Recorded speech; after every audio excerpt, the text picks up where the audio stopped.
Yemen में कैसे फंसी नर्स निमिषा प्रिया, क्यों सुनाई गई मौत की सज़ा, जाने पूरी कहानी। बने रहिए हमारे चैनल अरब न्यूज़ पर।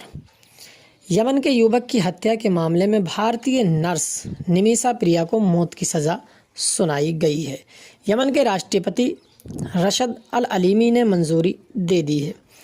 उनको 1 महीने में फांसी दी जानी है। आइए जानते हैं निमिषा प्रिया की पूरी कहानी। क्या पूरी कहानी है? यमन के युवक की हत्या के मामले में भारतीय नर्स निमिषा प्रिया को मौत की सज़ा सुनाई गई है। यमन के राष्ट्रपति रशद अल अलीमी ने मंजूरी दे दी है। उनको 1 महीने के अंदर फांसी दी जानी है। अब भारत सरकार ने भी निमिषा की सज़ा माफ़ कराने की कोशिश तेज़ कर दी है। केंद्र सरकार इस मामले में यमन की सरकार से बात कर सकती है। आइए जानते हैं निमिषा की पूरी कहानी, कैसे ये मामला हुआ। 2008 में यमन गई थी निमिषा। केरल की रहने वाली निमिषा प्रिया 2008 में अपने माता पिता की मदद से यमन गई थी। वहाँ जाकर कई अस्पतालों में उन्होंने काम किया। उसके बाद 2011 में वो भारत लौटी और टॉमी थॉमस नाम के व्यक्ति से उन्होंने शादी की। उसके बाद 2012 में अपने पति के साथ वो वापस यमन चली गई। उसके बाद निमिषा ने एक बेटी को भी जन्म दिया।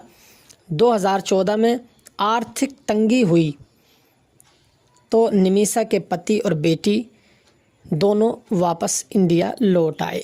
2015 में शुरू किया क्लिनिक नर्स निमिषा प्रिया ने।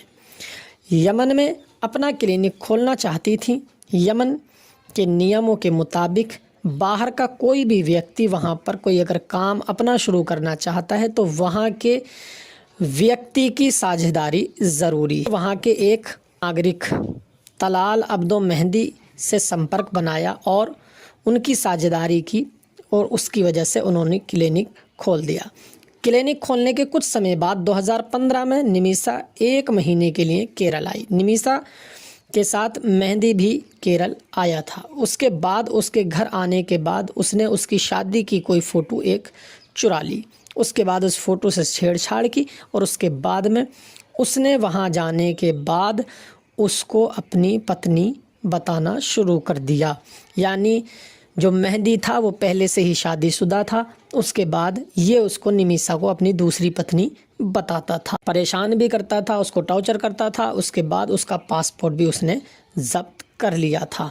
पासपोर्ट पाने के लिए निमिषा ने मेहंदी को बेहोशी का इंजेक्शन दिया, मगर वो पहले से ही नशे का आदी था तो उस पर बेहोशी के इंजेक्शन का कोई असर नहीं हुआ। उसके बाद उसने उसको ज़्यादा दवाई का इंजेक्शन दिया, यानी ओवरडोज उसको इंजेक्शन दिया, जिसकी वजह से मेहंदी की मौत हो गई और निमिषा को गिरफ्तार कर लिया गया।